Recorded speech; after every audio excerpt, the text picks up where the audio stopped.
New year ആയിട്ട് ഞങ്ങളൊരു യാത്ര പോവാണ് കേട്ടോ.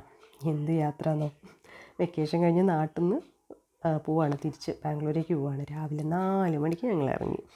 എന്താണെന്ന് വെച്ചാൽ നല്ല തിരക്കായിരിക്കും, വെക്കേഷനൊക്കെ കഴിഞ്ഞ് സ്കൂളൊക്കെ തുറക്കുന്നതാണല്ലോ, അപ്പം തിരക്കായിരിക്കും എന്നുള്ളതുകൊണ്ടാണ് നേരത്തെ ഇറങ്ങിയത്. അപ്പോൾ ഇതാണ് നമ്മൾ താമരശ്ശേരി ചുരത്തിലെ തിരക്ക് കേട്ടോ. അപ്പോൾ നിങ്ങളൊക്കെ ന്യൂ ഇയർ റെസൊല്യൂഷനൊക്കെ എടുത്തിട്ടുണ്ടോ?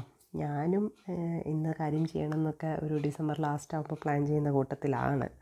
പക്ഷേ എന്താ ഉണ്ടാവുകയെന്ന് വെച്ചാൽ ആ ഒരു ദിവസം അല്ലെ 2 ദിവസം അത് കഴിയുമ്പോഴത്തേക്കെല്ലാം പഴയ പടിയാവുന്നതാണ്.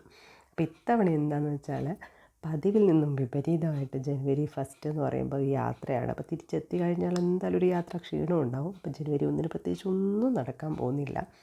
അതുകൊണ്ട് തന്നെ പ്രത്യേകിച്ച് പ്ലാനൊന്നും ഇല്ലാത്ത ഒരു ന്യൂ ഇയറാണ് എൻ്റേതെന്ന് പറഞ്ഞാൽ. നടക്കുന്ന പോലെ നടക്കട്ടെ, ഒരു വിധത്തിൽ പറഞ്ഞാൽ അതാണ് നല്ലത്. അപ്പോൾ അങ്ങനെ ഈ റോഡൊക്കെ കണ്ടില്ലേ, കംപ്ലീറ്റ് കാലിയാണ്. രാവിലെ എത്തുന്ന സമയത്ത് ബാംഗ്ലൂർ സാധാരണ തിരക്കൊക്കെ ഉണ്ടാകുന്നത്, ഇത് ആരുമില്ല. ന്യൂ ഇയറൊക്കെ സെലിബ്രേറ്റ് ചെയ്തിട്ട് എല്ലാവരും നല്ല ഉറക്കത്തിലായിരുന്നു എന്ന് തോന്നുന്നു. അതുകൊണ്ട് തന്നെ ഒട്ടും തിരക്കില്ലാതെ പെട്ടെന്ന് തന്നെ ഞങ്ങൾക്ക് വീട്ടിലെത്താൻ വേണ്ടി പറ്റി. ബ്രേക്ക്ഫാസ്റ്റ് പോലും കഴിച്ചത് അവിടെ എത്തിക്കഴിഞ്ഞിട്ടാണ് കേട്ടോ. ഇതൊക്കെ ഞങ്ങൾ നാട്ടിൽ നിന്ന് കൊണ്ടുവന്ന സാധനങ്ങളാണ്. തേങ്ങയൊക്കെ കൊണ്ടുവന്നിട്ടുണ്ട്, ഒരുപാട് സാധനങ്ങളൊക്കെ കൊണ്ടുപോയി. അങ്ങനെ ഇനി കുറച്ച് ദിവസം ബാംഗ്ലൂരിൽ തന്നെ.